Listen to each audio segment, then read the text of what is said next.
You know the popular saying, what a man can do, a woman can do better. Majority of women will agree with me that women have the strength to make things work. I know, right? I'll refer to women as managers. We manage things and make sure everything works perfectly. Now, recently, President Bola Ahmed Tinubu appoints Honorable Kudirat Kekere-ekun as the acting Chief Justice of Nigeria.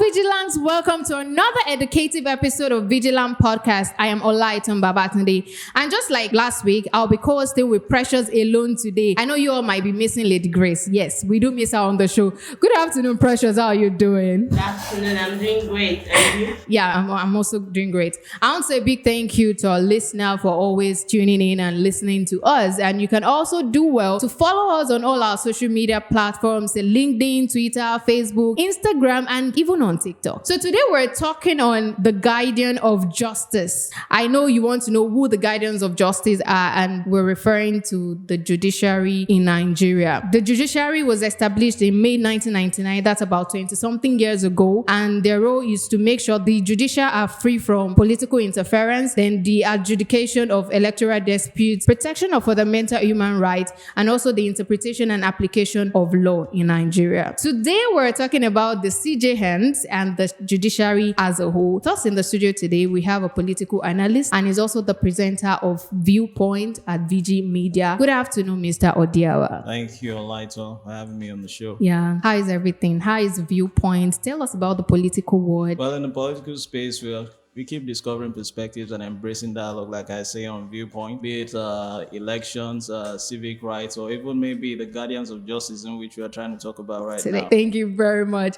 And also we have with us in the studio, he's been here before. This is the second time he's joining us. LLB Law Ogundagbede Ademola. Good afternoon, Mr. Demola. Good afternoon, ma. How are you doing today? I'm fine, thank you. Right. Thank you very much. Let's talk about the judiciary as a whole. Since 1999, can you run us through the judiciary since it has been established in May 1999? Can you tell us a little bit about the judiciary system in Nigeria, Mr. Demola?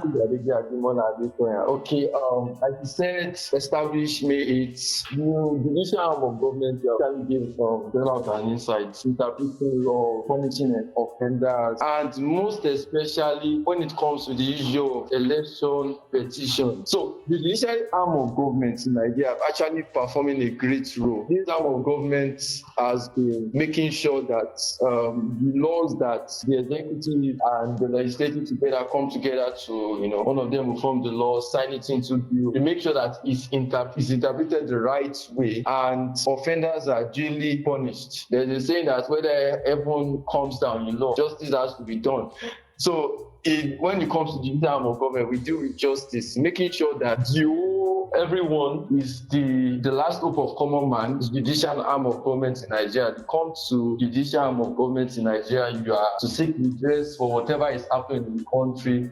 And judicial arm of government also make sure that when elections are carried out, things are not done right. They come into play to make sure that things are done the right way. So you realize that the last presidential election we had, when the current president of Nigeria, Bola Ahmed Tinubu, won, they did an election petition to seek redress that they don't like, they're not satisfied with the result. Some things happened, he didn't win the right way and every other thing. I realized that even when it went through election petition tribunal, still it was still in his favor that he actually won the election, and there was no any evidence or anything to show that he actually did something that was actually wrong, or he actually won through the wrong way. Yeah. So basically, that's just the judicial arm of government in Nigeria, in quotes, just for interpreting the law, punishing offenders, making sure that everyone gets justice as deemed fit. All right. Thank you very much for that answer. Mr. Odiawa, can you tell us about the CJNs, the Chief Justice of Nigeria, like their track record, the people that have been there before, and also a little bit about the judiciary journey since 1999? Has there been changes, like advancements in things and all of that since 1999? Okay, first of all, we need to understand what the CJN means. It means the Chief Justice of Nigeria, and people actually heading it are known as the Chief Justices, who are appointed by the Chief Executive, who is our president.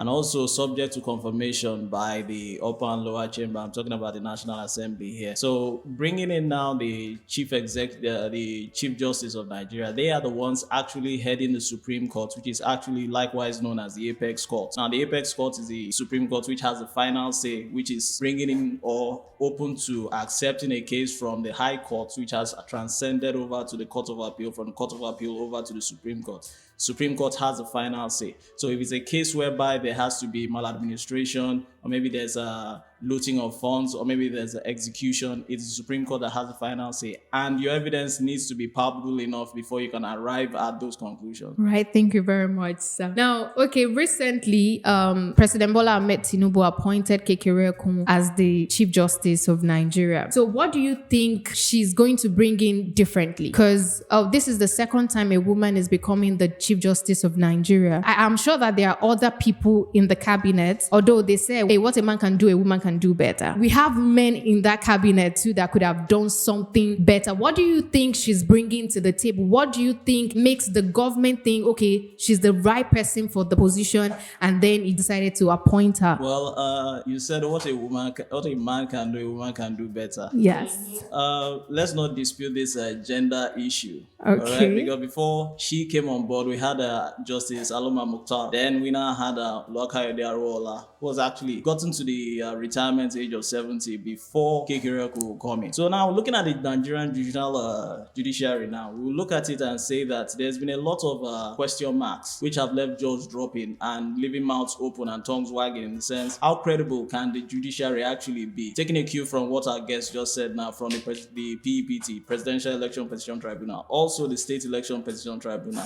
If we look at these two side by side, it's a case whereby the judiciary has actually turned into a ground for political investment by the bourgeoisie. When I mean the bourgeoisie here, I'm talking about the political elites. They come in here with their, sorry to use that, they come in here with their funds and try to buy over the judges. We're talking tens of millions here, hundreds of millions here. And when they shut your trap jaw with such funds, you can't even say anything. Why? Because you've been bought over into their camp. That's where you now have a case of justice being delayed. And when justice is being delayed, the common man cannot even seek redress, even in the courts. Why? Because the money bags have occupied the slots for actually dissemination of justice. Now, we now come to it that these are the credibility issues, the disciplinary issues which Kekere-ekun has to come in. Now, judging from her name now, I can hear a lion's name there in Yoruba. Yeah. So if she's able to raw enough some discipline into erring judges, I think it will make more sense. All right. Ademola, can you explain briefly the role of jury in the election? In regards to the judiciary in the election process, now, for instance, like I said much earlier on, judiciary can only come into play when an election has been carried out and the person is not satisfied with the election. Now, the presidential election gave us an insight that, for instance, election petition tribunal, when you're talking about civil procedure, that's more civil procedure, like number of days, 21 days, necessary days that you would have to fight that and any other thing. That's when an election has been conducted and when the parties, one person won and the other person seemed not to be happy with the results and feels that he deserves to win, or something was actually done that actually made the other person win, which he himself was supposed to win. So, but for instance, now in 2020, the current CJN of Nigeria, which is the Honorable Justice Kekere-ekun, he was one of the 7-member panel that had the Imo State Governor, that's Emeka Eyidiora, if I'm pronouncing that well, and declared that the winning candidate was Hope Uzodinma of the All Progressive Congress, that's APC. So who originally came forth in the election? But that was one strange thing I've seen. That's one that was the one that actually came first. Now you can see that if that was not carried out, there won't be any place for a judiciary. So it was because of, I'm sure, who and some other persons at the other candidate decided that this person did not win, Emeka Eyidiora did not win. So that's why judiciary came into place to sort that out. So to make sure that the wrong that has been committed is a redress. According to law, I'll say it in English, it said when there is a wrong, there is a remedy. When there is a wrong, there is a remedy. In law, there have to be, is a wrong, always have a remedy. So the judiciary comes into election when things like come into play. Because originally, even judges are not involved in anything that has to do with electoral process or anything that is political in nature. They're not also involved in it. They won't be biased when giving their decisions in any other aspect. All right. My barrister, yes. You mentioned something regarding the the judiciary's involvement in elections. Now, so I'd like to come in now with this Justice Wise panel and Babala King Commission. Where do they come into play now? Where they have to recommend that the courts should back the will of the people in elections. Why? Because there must be a tribunal set in place after elections, not ending up in court. So where do these commissions or panels actually come into play now in the scheme of things? Okay. Which I believe you should be conversant with. Where do they come in the scheme of things whereby the courts actually should recommend the will of the people by supporting them in elections? Okay, in issues like that, what would just say in issues like that, when they create panels like that, basically judiciary arm of God just need very, very careful. But in situations like that, whether supporting the will of the people or not, one thing I will still stay and still stand on is just when a wrong has been committed, when it has been proved, there have to be a remedy. So I will still say it's not an issue of whether the will of the people comes into play in this situation. It's an issue of what has actually been brought and what has to be corrected. So for instance, in the issue of any issue concerning election petition or any governorship state election that has actually been conducted and the people actually believe that, okay, they actually voted for this person and this person won the election. And another person said this person did not win the election, he won the election by. The court won't actually focus on the will of the people, because if you do that, what will happen is they are actually being biased. So like I said, you have to observe the case, evidence has to be brought forth, and when they observe and see everything, the person that actually can argue the most and can do it on beyond reasonable doubt, put it that okay, that this thing has actually been, this person won this election or this person did not win this election. So I think in a situation like that, judiciary still just has to do the needful, or we do the needful, which is going through the petition process and not considering the will of the people. Because if you consider the will of the people, that means they are just going to be influenced, and that means it will show that the judiciary cannot actually stand on its own and make decisions. And it's one issue that we have been battling with in Nigeria, the independence of the judiciary. So that's what I'll just say about that. I hope I answered your question. All Very right. well, Thank you very much. So Mr. Odiawa, when Mr. Demola was talking, he talked about some of the things Kekere did before she became the Chief Justice of Nigeria. Can you tell some of the key metrics performance of Honorable Kudirat Kekere-ekun before she even became the Chief Justice of Nigeria? Well, from her profile, locally and globally, we can tell that she is way by far exposed, bagging her LLB from Unilag and also LLM, the master's reference when it comes to law from University of London and political science. Now, she also served under Lagos State as a High Court judge, also in the 90s during the military junta, 1996 to 1999 to be specific. Then from 2011 to 2013 during the civilian dispensation.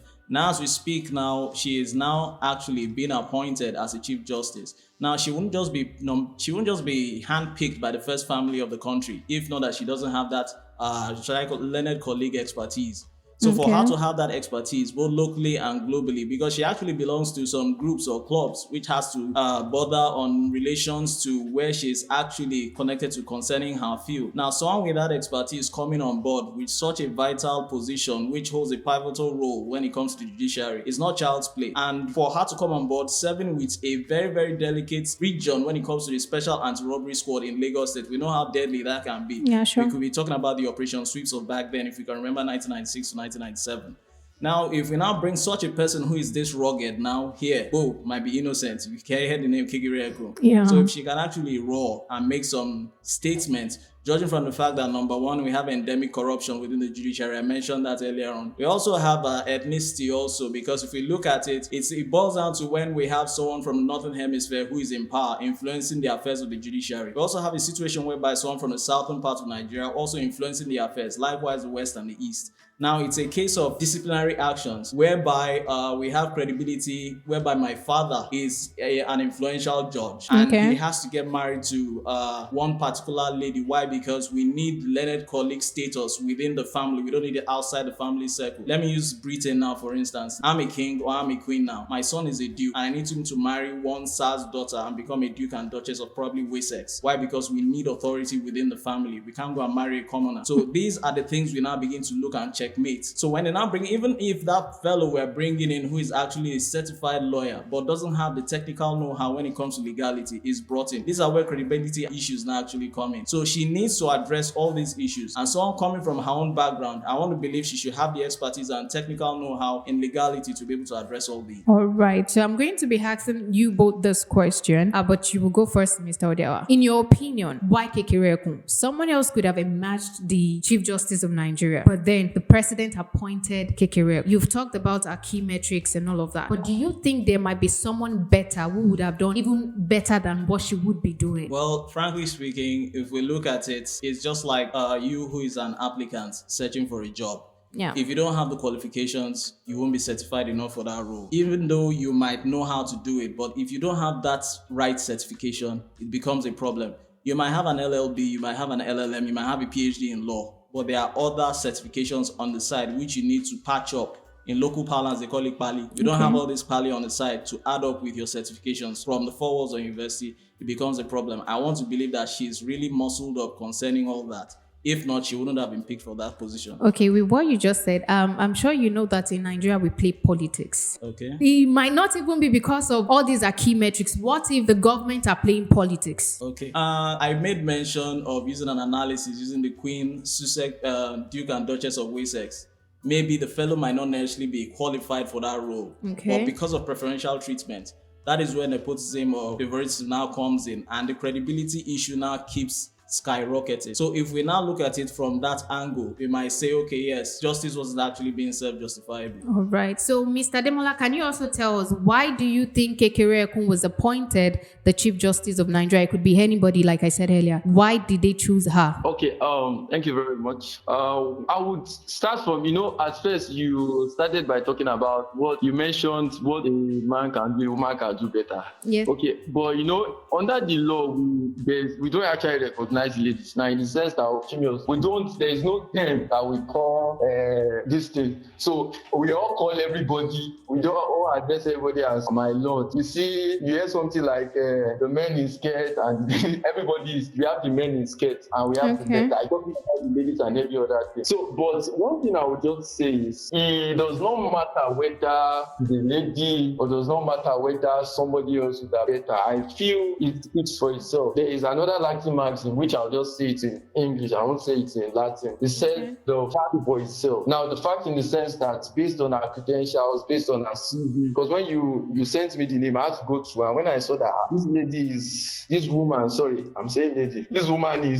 someone that she has risen from some levels to another level. Looking at the fact that she didn't just start from maybe high court or something. She was a senior magistrate, first of all, before she moved to chairman of the robbery and firearms tribunal zone and every other thing. So I think her credentials, things she has actually done, it actually speaks. So I believe she's the right person for the job, irrespective of the fact that we can't really know whether the appointment is political. And at the same time, you need to know that she's acting.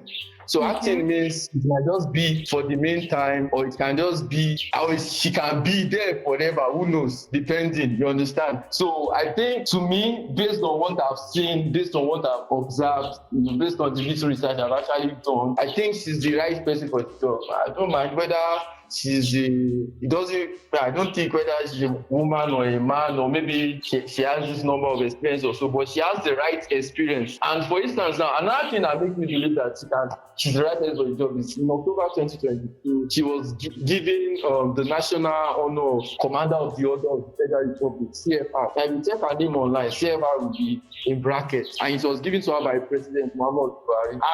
I believe that if you want to give someone that national honor, it means that person has actually done something. And CFR said Commander of Order. So based on her CV, a chairman of the armed robbery, she has done a lot in that regard, making sure that in the aspect of the Imo State election, Hope was the one that won instead of the other person. So it shows that she has been putting in order, and she has been doing it from one level to another. So I feel she's the right person for the job. So let's talk about 2027 election that is coming up. Now, looking at the last election, I'm I'm sure some Nigerians believe that the election was rigged. So can you tell us what we can expect? I'm throwing this to Mr. Odiawa first. What we should expect from Honorable Kekere-ekun in making sure that something like rigging the election and making sure that the adjudication of making sure that it is free and fair, like the adjudication of things and all of that. You know, there was a case of there was rigging during election, and then this thing was passed that President Bola Ahmed Tinubu won the election. Now, in order to curb something like this happening again, what do you think Honorable Kudirat Kekere-ekun can do in order to curb the rigging of elections or all the corruption that comes with election in 2027? Okay, to begin with, actually, the buck doesn't stop with the judiciary, or neither starts with the judiciary. It begins with the electoral umpire, INEC. One word is key: preparation. How well prepared are they? Let's start with logistics first of all. Riverine areas like Bayelsa, Delta, how easy is it to navigate the electoral items across waterside areas? Are there speedboats instead of patronizing canoes? And how well are those men well furnished or armed to even paddle those canoes? That's another thing. Now, even the agents who are actually carrying the BVAs, just to mention all the electoral items, how well are they informed to operate those gadgets? How well have they informed the electorate also? No, these are the mishaps the political elites take advantage of, and they scrap out some polling units, scrap out some places. They say there were some anomalies, there was some violence, and therefore it was inconclusive. And being inconclusive, we need evidence. Were there disruptions where they can cancel that particular polling unit? These are evidence you present in court. And before you present it in court, there's also always on ground a tribunal to make sure that this case is also visited before it proceeds to the Supreme Court. Why? Because Nigerian politics has graduated from a case whereby you exchange machetes and bullets. You throw your punches in court these days. Yeah. So far, your bank account is speaking. So if we have 2027 now, we have the money bags who have been contesting 4 years ago, 8 years ago, 16 years ago, who are still coming on board. The only switch here is political party. It doesn't begin and start with the Supreme Court. What the Supreme Court should now actually do here now, it should actually fall back on the panel and the commission, which I said, Babalaki and Wise, that they should actually support the will of the people. Why? Because the people will actually speak and say, but it's quite sad that even the people are too scared to speak up. Why? Because their trap jaws can be shot and they end up in the floor 6 feet. So these are things we should also be analytical about. So the court on its own part, where it actually should come into play in the front burner should be that when a case is presented before it, because they say it's a common man, because even the rich man is also a common man. Yeah. So even when the case is presented before it, I think it should be speedily addressed, instead of going back and forth. Why? Because one evidence has resurfaced and one other evidence is yet to resurface.